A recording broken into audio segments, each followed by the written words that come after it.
Sob, istilah tanah air itu diartikan sebagai sebuah bangsa. Biasanya penduduk atau pemukiman memang mendirikan rumahnya di atas tanah yang menjanjikan untuk kehidupan masyarakat itu.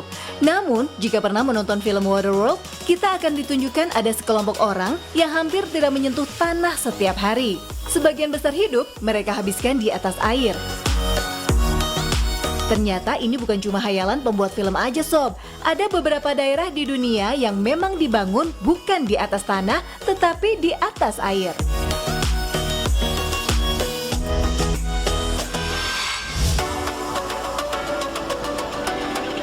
Indonesia punya Danau Toba, Kamboja ada Tonle Sap. Kalau dibandingkan luasnya, Tonle Sap lebih besar dari Danau Toba sob. Selain dinyatakan sebagai danau terbesar se-Asia Tenggara, kamu juga bisa menemukan sebuah pemukiman di wilayah Danau Tonle Sap. Desa itu bernama Kampung Vlok. Kampung ini hanya bisa dijangkau oleh perahu sob, karena letaknya jauh dari pusat kota. Perhatiin deh rumah-rumah yang dibangun di sini, tiangnya lumayan tinggi ya dari rumah apung kebanyakan. Penduduk Kampung Vlok membuat rumah seperti ini karena danau tempat mereka tinggal bisa meluap di musim hujan. Air di Danau Tonle Sap akan bertambah sekitar 6-9 meter ketika musim hujan karena aliran es yang mencair dari Sungai Mekong. Itulah sebabnya penduduk di sini membuat rumah tinggi seperti itu sob. Uniknya, mereka akan tinggal di rumah utama mereka ini ketika air tersebut mencapai level yang tinggi. Di musim kemarau, penduduk Kampung Vlok akan pindah ke daerah yang ada daratannya dan membangun rumah sementara di sana. Nanti, mereka akan kembali ke rumah utama mereka jika musim hujan. Mata pencaharian utama mereka adalah menangkap ikan sob. Jadi, ketika air sedang banyak, mereka dengan mudah mendapatkan ikan. Karena keunikan kampung ini, banyak turis yang datang dan berkunjung baik di musim kemarau maupun di musim hujan.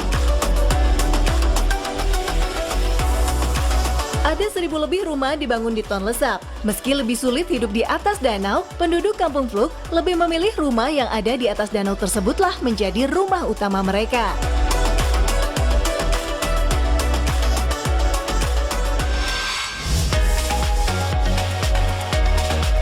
Masih di Asia Tenggara, kita ke Filipina dulu ya sob.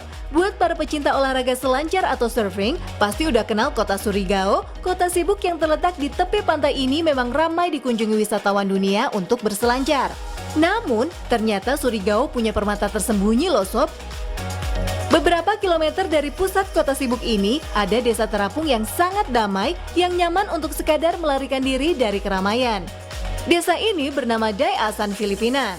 Rumah-rumah di sini dibangun dengan tiang yang tertancap di dasar laut. Setiap rumah dihubungkan oleh jembatan kecil yang terbuat dari kayu. Di sini, masyarakat hidup dari menangkap ikan atau memelihara lobster dan kepiting di keramba yang dibangun sendiri oleh mereka.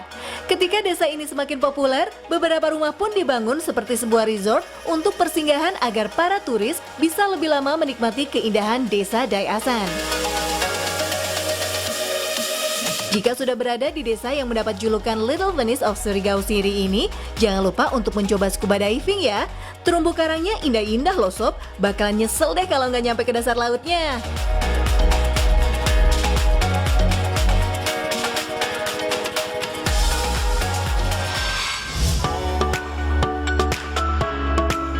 Kalau hanya melihat pemandangan ini, penonton setia Spotlight pasti langsung tahu ya. Bener, ini adalah desa Halong Bay di Vietnam. Desa yang sudah menjadi situs warisan dunia ini memang sangat populer di Vietnam. Keindahannya itu loh sob, ada batu kars menjulang tinggi di tengah perairan. Nggak semua negara punya yang seperti ini sob. Selain indah, beberapa wisatawan mengaku merasakan hal magis ketika berwisata ke sini. Konon katanya, saat melawan para penjajah, Vietnam dibantu oleh kawanan naga yang bersembunyi di Halong Bay. Dewa juga mengirimkan batu giok yang bertransformasi menjadi batu-batu tinggi di antara perairan ini. Saat penjajah masuk ke Vietnam, banyak kapal yang karam karena tidak melihat adanya batu besar menjulang tinggi yang seperti Sobat 7 lihat ini. Di sini juga ada desa terapung loh sob. Desa ini sudah terbentuk selama puluhan tahun dan tidak ada yang berniat untuk pindah dari Halong Bay. Ya, kalau desanya indah begini sih nggak pindah juga nggak apa-apa ya sob.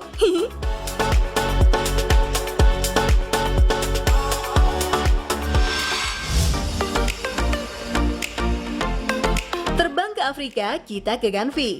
Desa di atas air yang satu ini awalnya punya sejarah kelam loh sob. Sekitar 600 tahun yang lalu, suku Tofinu dan suku Fon sering berperang. Untuk melindungi diri, suku Tofinu mendirikan rumah di tengah Danau Nokowe, Afrika Barat, sehingga suku Fon tidak bisa menyerbu mereka. Beberapa suku di Afrika memiliki pantangan untuk bersentuhan dengan air, salah satunya suku Fon. Karena itulah, maka suku Tofinu tinggalnya seperti sekarang nih sob. Dari rumah yang biasa saja, sekarang rumah yang dibangun hanya untuk perlindungan berubah menjadi sebuah desa. Coba lihat, penuh rumah kan?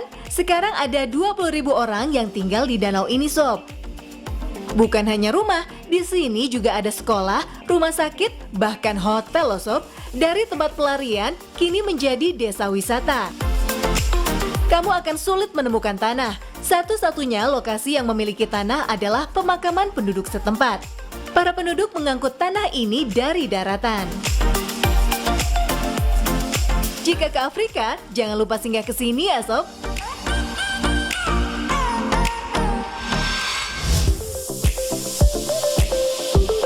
Sobat 7 tahu nggak kalau Indonesia punya gipsi laut loh? Gipsi laut itu julukan untuk suku Bajo yang dahulu kebanyakan tinggal di laut. Mereka berpindah dari satu tempat ke tempat lain. Suku ini berasal dari kerajaan Bajo di Sulawesi. Dulunya, mereka adalah prajurit yang selalu melindungi putri kemanapun dia pergi. Karena itu, prajurit ini ada yang menyebar di beberapa daerah di Indonesia, salah satunya Labuhan Bajo. Kalau dilihat rumah-rumah di Labuhan Bajo kesannya sudah rumah lama ya sob. Namun rumah ini sangat kuat diterpa ombak dan hujan badai. Labuhan Bajo ini dulunya masih desa tertinggal loh sob. Namun popularitasnya naik ketika para turis mancanegara dan turis lokal mulai memasarkannya di media sosial. Penduduk suku Bajo yang di Labuhan Bajo pun kecipratan rejeki ini. Pekerjaan pun semakin bervariasi, dari yang dulunya hanya menjadi nelayan, beberapa keluarga ada yang diberikan bantuan untuk pindah, namun sebagian menolak karena tidak bisa hidup jauh dari laut.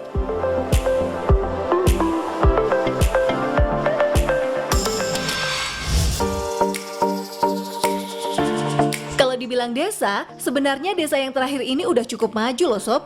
Tuh, ada lapangan futsal terapung yang besar lagi.